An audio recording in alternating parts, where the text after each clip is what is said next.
Hi everyone, welcome back to my channel. I hope you are all doing well. This video is sponsored by Let's Resin. I will be creating a stunningly crisp, snowy winter wonderland scene, and they have sent me this electric resin mixer to try out, use, and show you guys. It comes with 2 paddles, it comes with a USB-C charger, and 3 sections that you just have to put together and assemble.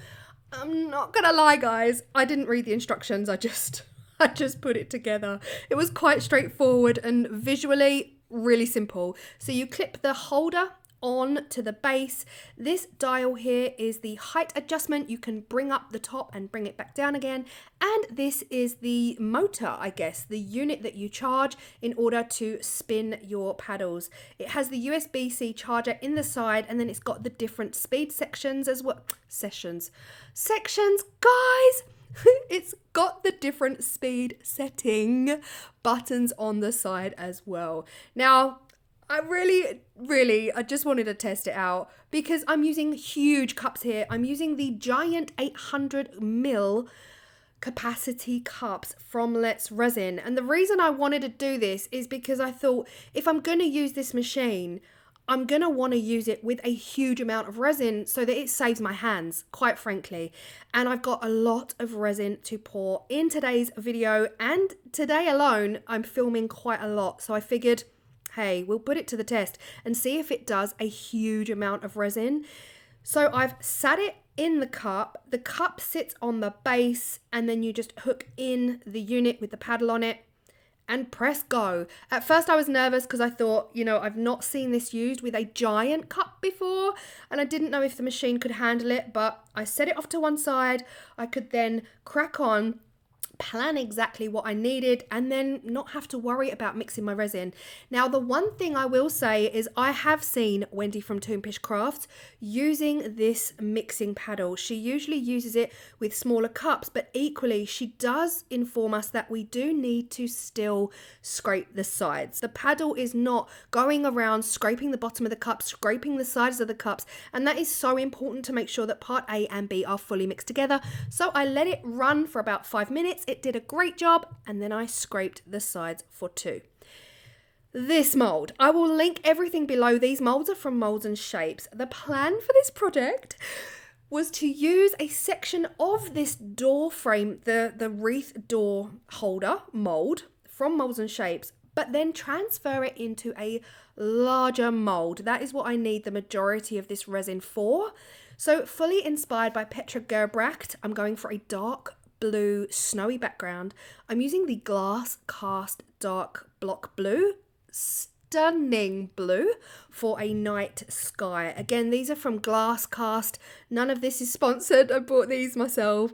And then to that, I'm adding in some of the Resin Pro Blue powder to give it that depth, that beautiful cloudy, just yumminess. And into that, I am adding some of the Super Sparkle White. I figured this would give me that glittery, dark, midnight sky. Don't ask me why I was putting glitter on the bottom of the mould, because we're not going to be seeing the bottom of the mould. All this is doing, it's just going to make the base look nice. It's going to make the underbelly look pretty. So yeah, I don't know why my brain thought for 1 second I was doing it the other way around, but we're not. We're working from top upwards. So after I poured in my dark blue mixture with the Super Sparkle White, I also added in some of the silver stars that I used in a very, very recent video. That is from Heyyyy Glitters Silver Star Sequins. Stunning. I figured, hey, why not? It would all work together. So again, thanks and shout out to Petra Gerbracht for the inspiration on the dark blue sky. I was itching to try it after I saw her video. I thought it would work beautifully. Now, onto the top of this, I wasted a bit of time here by sprinkling on some more of those Heyyyy silver holographic stars and a little bit of the Heyyyy silver glitter. Now, you can kind of see what my intention was here. I really wanted that sparkly, starry night sky. But in all honesty, everyone knows that resin moves. whatever mold you put your epoxy resin into, it will navigate from the outside edge into the center, and it completely changes the look of everything. So about an hour later, all of those stars were in the middle. In the middle. Luckily, the resin was still liquid and I could get a lollipop stick and just distribute those stars back out. But that meant we lost some because they were buried in the resin. So again, might have been a kind of a waste of time, but still we see some, so it's all good. Now for the mold. Now you would have seen me make this last week on my channel. This is the door hanger and or wreath hanger mold from Molds and Shapes. It is beautiful. I absolutely love the results of that. So what I really want to do here is just steal. I'm stealing Santa and his reindeer from this mold to transfer onto my night sky. I'm not making another door hanger. I did get a lot of questions. I think I triggered people. I don't know why. It's funny the way people talk to me sometimes. Like I had a few comments like, why no pipette? What, you don't like pipettes? Why didn't you use a pipette? Guys, please talk to me normally. I swear, I'm quite a normal person. I will talk to you normally back. Truth is, guys, you can use a pipette for this, but I don't feel like I'm in control with a pipette. The lollipop stick for me, whilst it's messy, yes, it gave me more control. So don't be so angry if you don't see me using a pipette. Oh, the human mind is a funny thing. The lollipop stick works best for me, but please use a pipette if it makes your heart happy.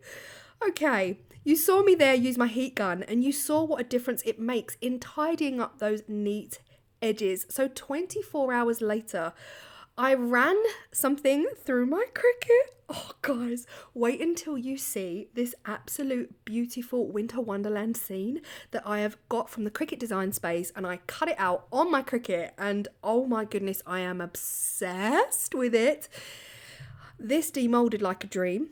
I did fill the stars. I don't know why I was fussy here. I honestly just thought it would rip, but it didn't. It all stayed together in one piece. It came out absolutely perfectly. This is exactly what I wanted. This little bit here, the Santa and the reindeer, stealing it from one Molds and Shapes mold and transferring it into another Molds and Shapes mold. And look at this. Ooh. Okay, this is going to make up part of the winter wonderland scenery. You guys know I hate weeding. Those windows were no joke, okay? No joke. I was questioning my life choices when it came to actually cutting out all of those windows. And the irony is that I didn't even need the whole thing. So I could have saved myself some time on the left-hand side, but it's okay. You know, actually I'm using HTV Ront matte white, and I find HTV Ront vinyl up there as one of the most easiest favorite vinyls to actually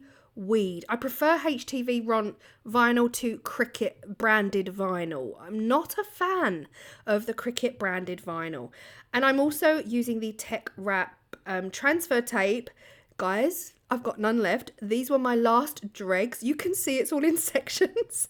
I had to cut and paste my transfer tape together in order just to fit this vinyl decal, but it worked out. It's all good. We've got that beautiful church in the center, surrounded by houses and trees. And then the moment of truth.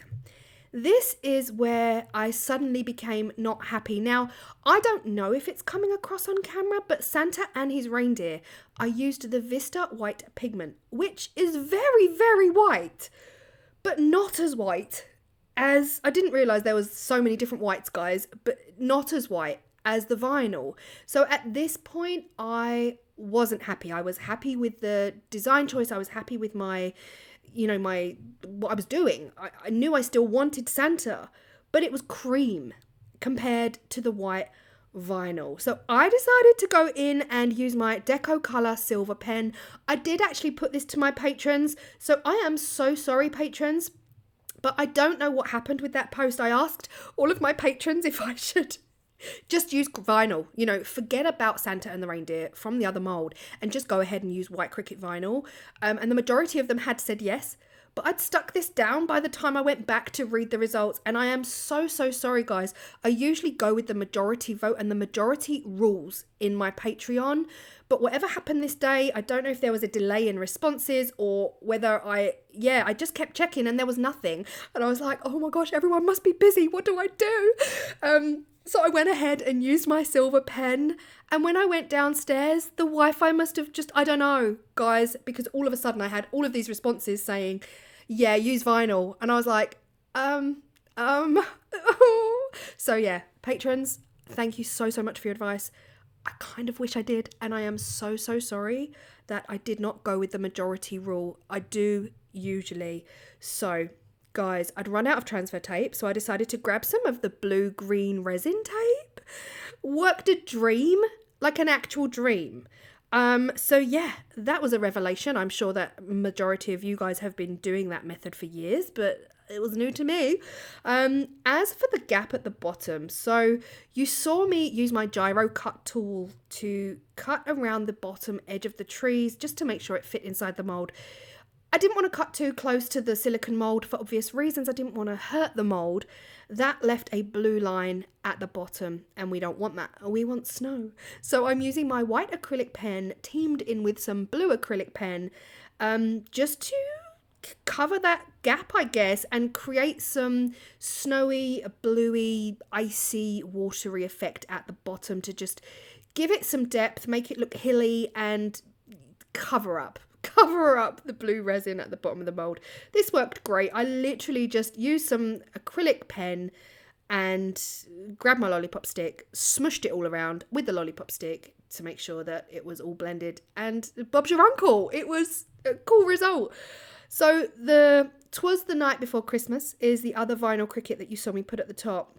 I wasn't sure if that was a copyright, to be honest, but I went into my Cricut design space and it was there, so I figured, hey, I can use it. Now it's time to glue down my Santa and the reindeer. I'm using my really extra strong super glue system with an activator and the super glue that was recommended to me by Moray over at Lothian Woodworks. Thank you so much, because it is the strongest super glue I've ever experienced in my life, and it's actually fixed my microphone because I dropped my microphone and it's smashed. So yeah, thanks for that. Okay, back to the top coat. I glued Santa and the reindeer down because I didn't want to take time to put a clear layer to stick him down and then a top coat. There's no point. Like, that would have just been such a waste just to stick Santa down, but the glue worked a dream, and the top coat is so dreamy. I added in some of the super sparkle white. You could, of course, if you don't have that, add in any kind of glitter dust, any real thin, fine glitter or thin white glitter, just to give me that snowy scene. I want it to look like it's snowing in front of the houses, in front of Santa and his reindeer. And guys, I love it so much. Now, my original plan for this was to make a Christmas clock, but I'm not going to lie, I'm kind of over clocks. I've made a few clocks on my channel. I still have the mechanisms. I have about 2 mechanisms left, but part of me was just like, I don't know. I think I'll just keep it as decor. It can just sit on a mantle or hang on a wall. And I think that is where my heart was most happy. But again, this could be anything. It could be a tray. It could be absolutely anything. But I think wall decor is probably best. But it could equally be part of the center of a wreath. Very similar to the other mold from Molds and Shapes. Here I am just using my heat gun. It is gorgeous. I love the fact that I was able to cover up with the acrylic pens. I'm loving it. I then went away and I covered it over with my microwave cover just to make sure no debris got on top. I do this all the time. It is the perfect size for this mold. So now you can cry with me. You can cry with me because we all know this is Claire's Crafty Corner. I put my microwave cover on, as I always do. Someone, something, aka me, must have knocked it somehow, nudged it. I could cry into my soup. I came in the next day. Tell me why I could not lift the microwave cover off, because I had obviously knocked it into the resin. Into the resin. Some days, guys, I know we all have these days, where you just feel like everything went wrong and you could literally chuck it out the window. It was perfect. It was perfect. The most super stunningly sparkly, glistening top coat with no issues, no blush, no nothing. And I ended up knocking the cover that was meant to protect it into it. Now listen, it's minimal. I am going to revisit this. It needs to be sanded back. The huge chunk that has been created at the edge of the piece, right by the word "twas." It just needs to be sanded back. I'll be brutal. I'll go in with like 100 grit just to bring this whole entire edge down. I tried using my deburring tool, but the resin is just rock hard at this point. This was, to be honest, about 30 hours later. It's rock hard. It's not budging. It's too much for the deburring tool. It's not just a simple little sharp edge. It's too much. I tried my craft blade. Either way, I'm going to have to hack it off and sand the piece down and give it a top coat. I am going to do this, guys, I promise. I'm not just going to let this sit in the corner with a sharp, botched edge on the top. My heart was kind of broken, but it is an easy fix. It is a sanding and top coat job. That is all. But it was one of those moments like, you've got to be kidding me. Yeah. But it's okay. It's going to be okay. I love it. I absolutely love it. The resin stirrer for sure saved my hands while I could crack on and get other things done.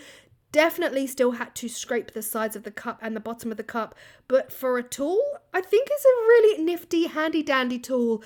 And I think for me, when I'm filming 2 or 3 videos in one day, it really will save my hands. I've got no doubt about it. So thanks again for Let's Resin for sending that over. If you are interested in anything Let's Resin, everything will be down below with your links to everything.